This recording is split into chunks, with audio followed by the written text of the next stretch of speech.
Shavua Tov, Monsieur Bernard Perrine de Londres me raconte qu'une année, il était en extrême difficulté. C'était un vendeur de fourrure. Et la fourrure descendait de prix encore et encore tous les jours. Impossible d'acheter de la fourrure si demain elle va coûter moins cher. Si tu achètes aujourd'hui à 100 € et demain ça va à 90 €, c'est pas comme ça qu'on fait des affaires. Il était très embêté. Il a rencontré le chaliar du rabbi, le Rav Ben Zion Shem Tov, qui lui a dit « Je comprends pas ton problème, écris au rabbi ». Il a dit « Écris au rabbi, quoi ? Si le rabbi peut me dire ?» Il dit « Écoute, écris au rabbi la fourrure que tu as achetée l'année dernière. Quelle sorte de fourrure ? Combien tu l'as achetée ? Combien tu as revendu ? C'est quoi la situation actuelle ? Et le rabbi sera te conseiller. » Très bien.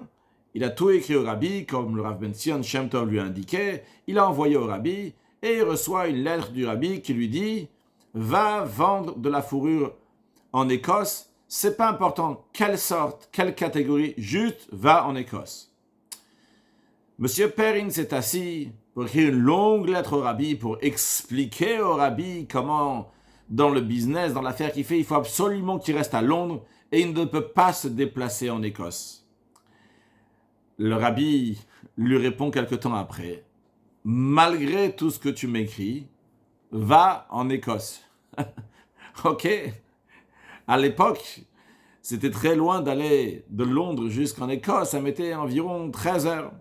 Il a pris un camion, il a rempli de fourrure. Il est parti en Écosse. Où aller? Comment aller? Qui va rencontrer? Il ne sait pas. Mais le rabbi a dit, il est parti, il y allait.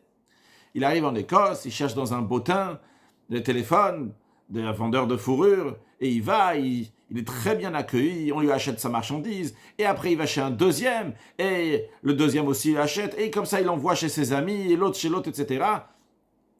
Tout ça donc en Écosse, de manière plus précise à Glasgow, et il a vendu tout ce qu'il avait. Il a appelé son père, il lui dit « Papa, pour demain matin, s'il te plaît, j'ai besoin encore plein de marchandises, j'ai vendu tout ce que j'avais. » Donc il a demandé à son père, qui était à Londres, de remplir des cartons, les envoyer donc par un train qui fait la nuit, que le lendemain matin, il va avoir encore de la fourrure. Et comme c'est passé un jour, 2 jours, plusieurs jours, qu'il demande à son père à chaque fois de remplir de fourrure à la fin de la journée. Il s'avère qu'en Écosse, ils lui ont dit, depuis après-guerre, on attend qu'il y ait un nouveau fournisseur qui vient, de nouveautés, voilà tu es arrivé, et comme ça il l'a envoyé, il a fait des affaires pendant des années dans toute l'Écosse, pas seulement à Glasgow, mais encore dans plein d'autres endroits, grâce au conseil du rabbi.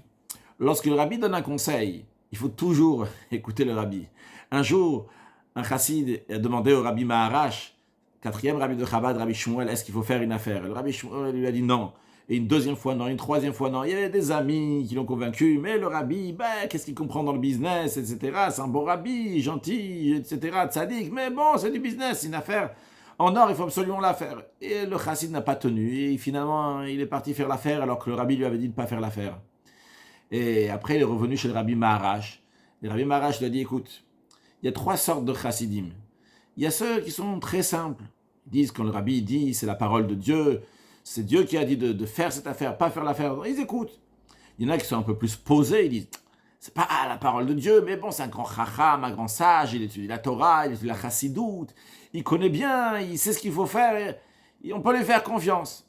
Il y en a qui sont encore plus posés, entre guillemets, il dit, le rabbi il rencontre beaucoup de gens, il y a beaucoup de gens qui rentrent en entrevue chez lui ou chez lui, il lui raconte ce qui se passe dans tel endroit, il raconte ce qui se passe dans l'autre endroit, etc.